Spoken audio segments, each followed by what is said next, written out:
Nadakip ang dalawang personalidad na kapwa armado ng naispatan sa magkahiwalay na Intensified Anti-Criminality Operation ng Manila Police District sa Sampaloc, Manila. Ayon sa ulat ni MPD Station 4, unang nadakip ang suspect na si alias JM, 38 anyos, isang barker, miyembro ng kilabot na Bahala na Gang at residente sa Old Balara, Quezon City.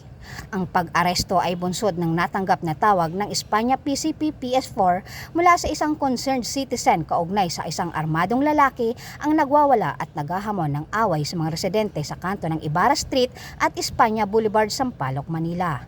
Nakumpiska sa suspect ang isang caliber 38 revolver na may markang model 202 caliber 38 SPL and Rock Island Armor. Samantala, nadakit naman sa hiwalay na operasyon ang suspect na si alias Dan, 37 anyos, isang construction worker na miyembro naman ng kilabot na Batang City Jail Gang at residente sa NDC Compound Santa Mesa, Manila. Agad naman biniripaka ng pulisya ang naturang operasyon kung saan mabilis na umiktad at pumakas ang suspect, subalit nasukol rin matapos ang habulan. Nakumpiska sa suspect ang isang kalibre 38 special CTG shooter na loaded ng 3 bala. Kasalukuyang nakadetine ang mga suspect sa nasabing presinto na kapwa nahaharap sa kasong paglabag sa Republic Act 10591, the Comprehensive Firearms and Ammunition Regulation Act.